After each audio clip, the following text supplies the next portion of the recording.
All right, guys. Welcome to Rant and Chill. In this video, we're going to be chilling, hanging out, talking about baby metal and why we think, particularly why I think, they have a strong future ahead of them because Koba Metal does not want them to stagnate whatsoever. That's based on interviews that he gave back in 2022. I don't know if anyone's really talked about this, but back in 2022, there's some interviews he did with Headabon and PMC. There's magazines here. We're going to talk about these things, and these statements are kind of curious because they kind of give us an idea of what's to come. Because the reason I say that is because, like I said, 2022, this is before the other one. This is before Momoko becomes an official member. And it was like he put the writing there. He gave us a hint what was to come, but much, much more. Okay? This is Koba Metal reiterates again and again that he doesn't want baby metal to stay stagnant. That when baby metal starts to become something to expect, to change it up once more. That's pretty cool. Keep it fresh, keep it new, keep it surprising. And that has happened, right? I'm sure you can hear a difference from the very first debut album to compared to, let's say, the other one, especially, let's say, the latest single, as of right now anyway, Metal-E. Anyway, it says, this is the expert of the interview. I've spent nearly 10 years with the members to create baby metal, and our attitude has always been one of constant evolution and challenge, and that's something we'd like to continue. I think that can sometimes be hard for fans to come to terms with if baby metal moves forward too quickly. That is true. You do have to make it gradual, because too much change, people are like, oh, they changed, they sold out, they're not the same anymore. You still have people saying that, and it's because Yui left. Even though there was like an official statement, even though there was a video of her collapsing, and there's explanations of why she left, but people are still like, why did she leave? That's already going to trigger some people. And hey, if it triggers you, hey man, dude, like, what a statement do you want? I'm sorry, she's not there anymore. All right. Anyway. About this some more, about why Koba Metal doesn't want baby metal to be stagnant. The next part here is, over the course of creating a baby metal style over the past decade, there reached a point where the idea of there is what baby metal should be had become too firmly established. I like that. What baby metal should be. What baby metal should be. You know, I remember baby metal used to be described as, it still is described like this, like J-pop and metal. You'll hear that, J-pop and metal. I even write that sometimes when describing in videos, and it's like, does that really apply anymore? And I really started to think about this before doing this video, and I'm like, you know, while the debut album had songs like Doki Doki Morning, you know, or Ine, okay, those definitely had J-pop influences there. You could hear it.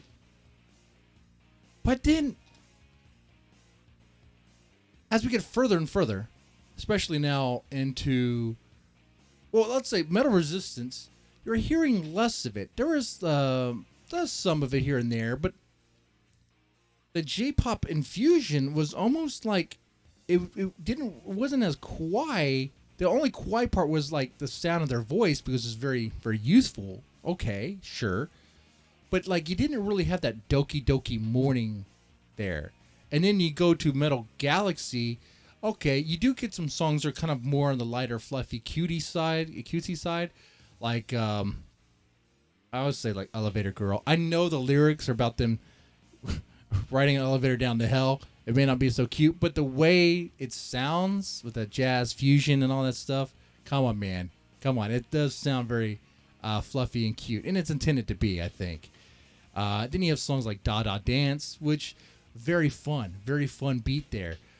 But is that like J-pop-ish still? But that's more like a dance song. And then Papaya is different too.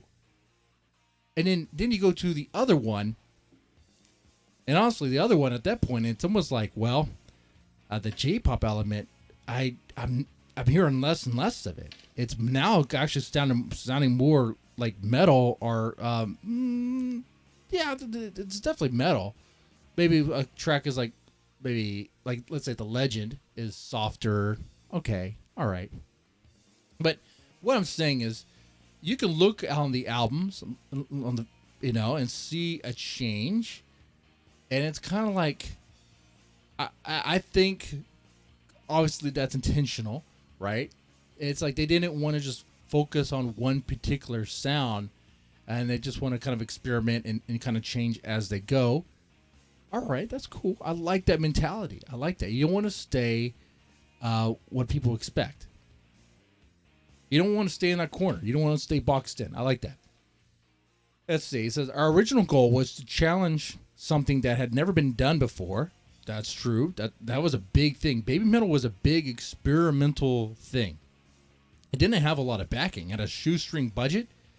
It was funny. Baby metal was a part of Sakura Gakuen, right? Which was a much larger unit. But then, like, Baby metal was the part that was like very successful. Was the success from that, and like now Baby metal has it's starting to have subunits, like with the whole Metalverse thing. Very, very cool about that. But it sounds like a crazy idea, right? You'd be like, I want to combine metal and J-pop. It's like, what? You want to do what now? How's that going to work? But it works. Let's see. It goes on some more here. He says, our original goal was challenge. Okay. So that went beyond the norm, and we felt again that such an element remained necessary now. Okay. And then in PMC Volume 23, he also said, we want to renew our determined attitude to always challenge things, and even as the group grows more established in its career. Now, keep in mind, this is before the other one. It's before the release of the other one, and is also before Momoko becomes an official member of the group. Looking back at this, knowing what happened, it's like I see that this stuff was planned. Like something big was going to happen. He didn't want it to stay the same because in a way it was. It was like in that time it was like there was Sue, Moa, and Yui, and then the ghost of Yui. When Momoko, and I forgot the other name, when they called them the Avengers, the unit that pretty much replaced Yui's spot, but not really officially. They were just there. They were still kind of like in Yui's shadow, so to speak, because it was like, well, there's a member that's not really there. Not while it's there on stage, they're not part of the album. They're not part of the mix. They're just there on stage. And it was kind of like Baby Metal was operating with like one wing, so to speak. It was like a bird with one wing. It was kind of clipped a bit, okay? But now they have returned to being a trio. But it's not the same. I don't see it as the same, especially with Metal Lee. That is going in like a direction of definitely more metal. I mean, it's definitely more metal. That's why I hear it anyway. It's well, and you can also hear the sound of the other one there. While Momoko wasn't on the mix there, you could hear a change in their sound, right? I think everyone can agree with that. So, like, you can see the band change and evolve over time, and it's all by design, so that the band doesn't stay stagnant, so they don't stay that cutesy Doki Doki Morning. While that was cool, that was something they did in the past, and they can still do those live shows and make it very, very cool to watch. They did that, and now they're going to do other things as well. I think the next album is going to have less of the J-pop kawaii stuff. I really do. I think it's going to be. I think it's going to be more metal. You're going to have some fluffy songs, sure, with like a lot of electronica elements, of course, but I think it's going to go in that direction. Well, no, hold on. And the thing is about mixing genres. There's going to be things that we probably haven't heard before in there, of course. Something new. And that is going to... I mean, that would be the safest bet there.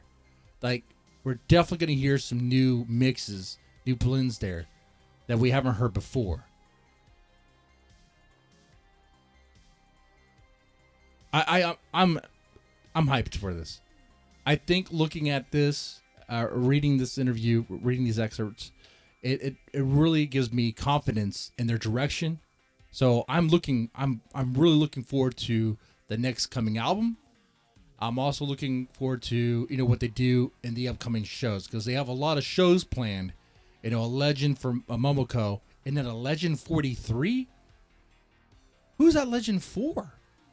Like, I've read an article about what the number 43 means, or what it could mean, but wow. Anyway, with that said, you guys take it easy and have a good one.